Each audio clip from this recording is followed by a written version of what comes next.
So Yes. what I want to talk about is, in fact, the relationship between social movements and the new type of technologies. And it's a narrative which we know since a couple of decades, in which one tends to list on the one hand advantages and on the other hand disadvantages of the new technologies for social movements. What I want to stress, first of all, is that there is no doubt that technologies in general, and so the development in technologies, especially of communication, is especially important for contentious politics. Contentious politics, protest, is a resource of the powerless, has been defined, and as such it works, especially if it can be communicated. So already in the past, each new technological invention have produced changes in the forms of social movements, and often it has enhanced the capacity to social movements to communicate. So think about telegraph, the post, the train, the railway system. Even for the oldest among us, you may remember a machine called fax. And in not very far away in the 90s, there were so-called movement of the fax, because, for instance, students occupying the faculties realized that sending faxes rather than letters enlarged a lot the potential for communications.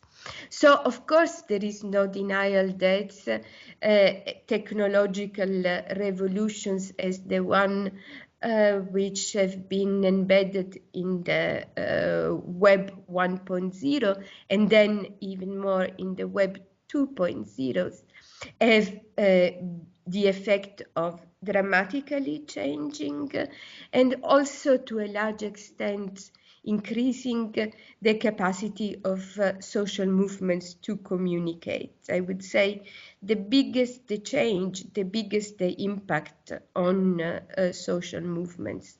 As I mentioned, protest is a resource of the powerless, which needs to be communicated to many actors in order to be effective.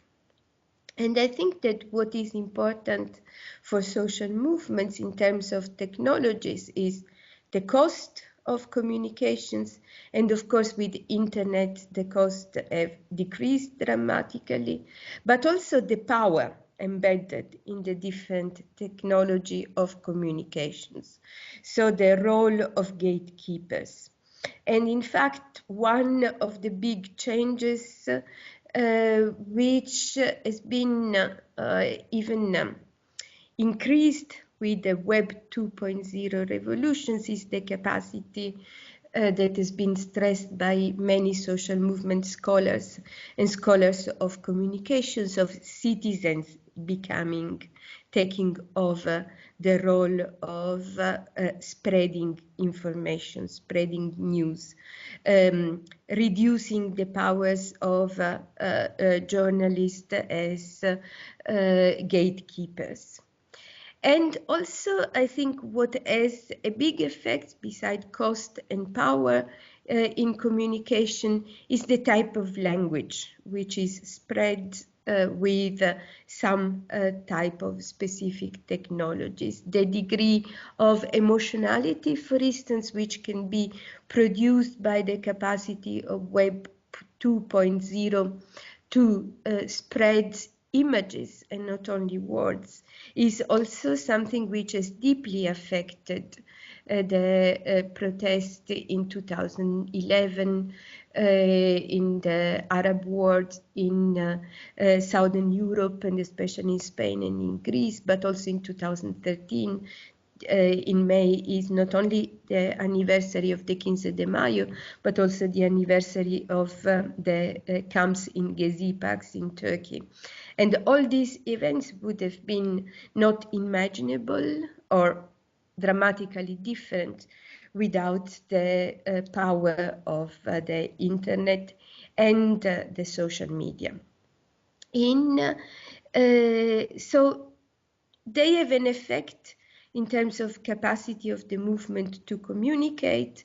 They have also a strong effect, which I think one should reflect upon, on the very conceptions of democracy.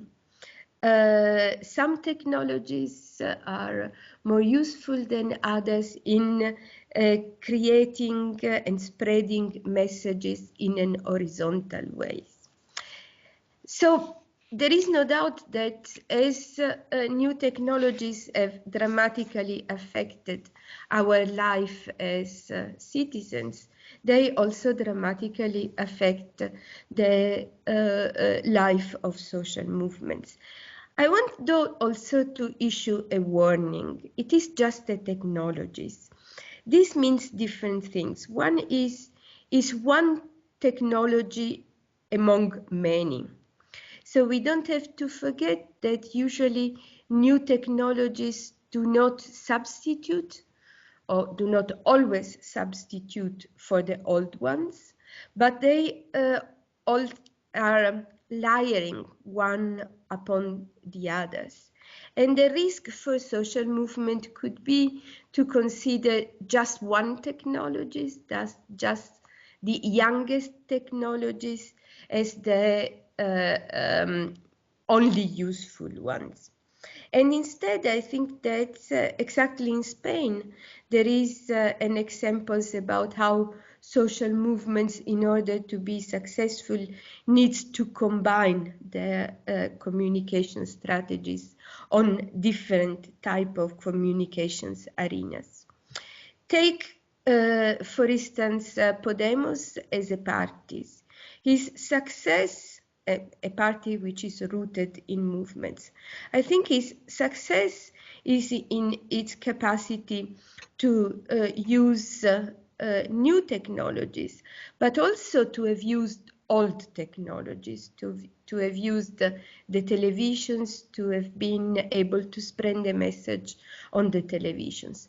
If you take another examples, the Five Stars movements and other parties which in this case in Italy had a lot of success also appealing to social movements, topics and activists.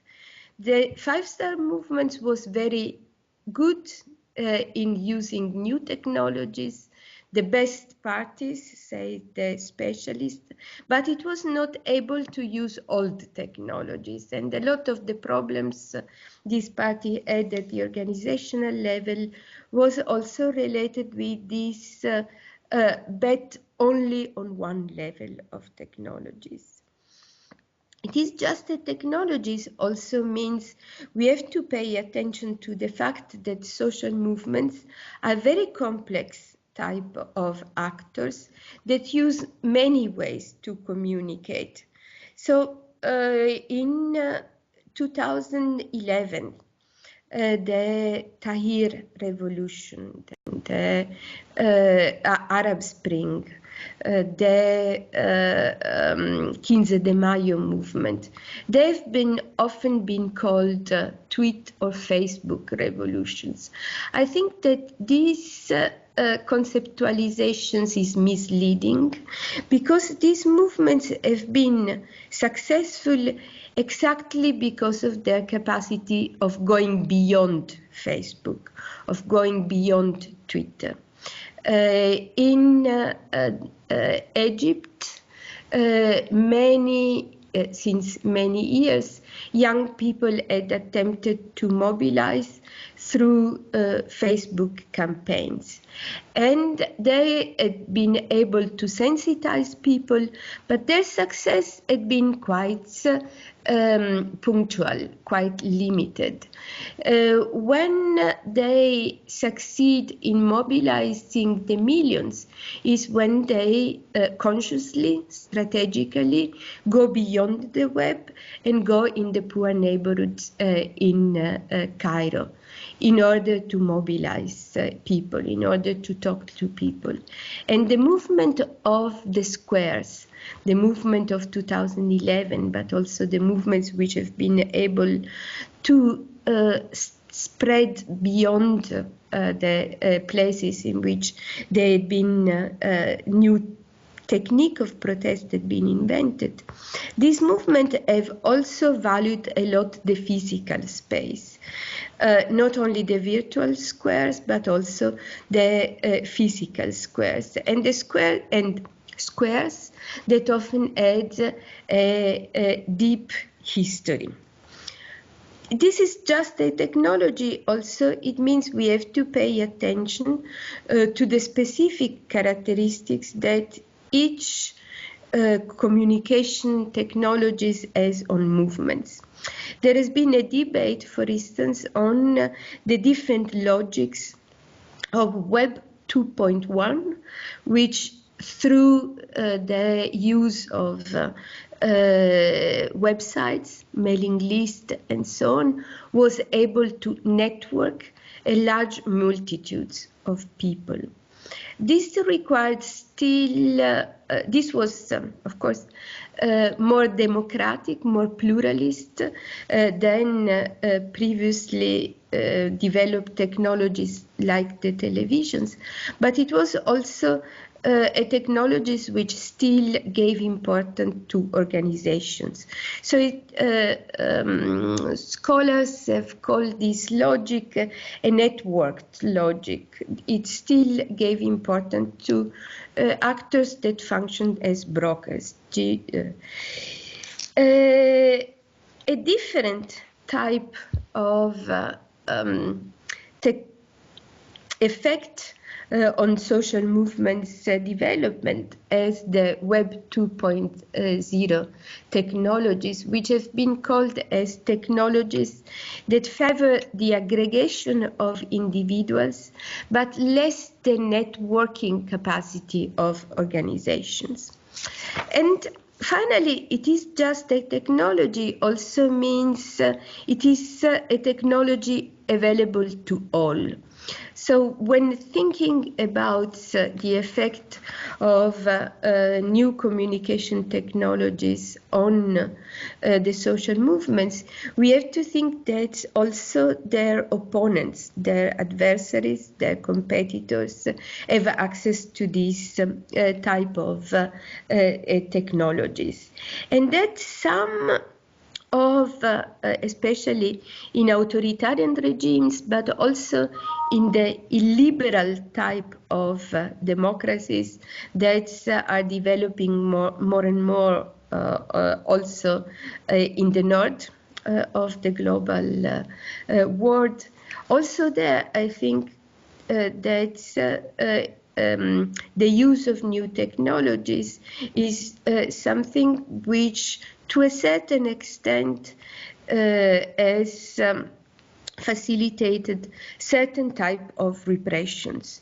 The new technologies imply visibility, and this often facilitates some types of different forms of repressions. There is also other elements of the new technologies that may represent challenges for movements. The commercial logic of the providers is one of these. The capacity of the movements has been in exploiting various forms of communications which had been built for other purposes, squatting them to a certain extent. But still the commercial logics of this new technological environment as a potential challenge for movement. Also, and I think that this emerges and re-emerges very often, the new technologies open ethical issues and tensions for social movements that social movements have to address. Recent debates on issues as different as the ACTA protest campaign, anti-ACTA protest campaign, and the debate on the Charlie Hebdo attack testify for the challenge for social movements to address issues of, at the same time, freedoms, but also ethical responsibility. So I'm aware that I'm not going too much beyond the logic of, on the one hand, but also on the other. But I think that all these pros and cons are things we need to consider. And we also need to consider that movements are different. There is movements that exploit what scholars have called connective type of logics, but there are also movements that work towards another logic. We have to consider that there are very different strategic use of communications in the social movements we study. So I think that's what we, as scholars of social movements interested in technologies, have to do, is to reflect on these elements of diversities in communication strategies, and through comparative analysis being able also to go more in depth on the ways in which technologies are appropriated by activists, but also represent constraints on aspects which are very important for movements as aspects of power and democracy. Thank you.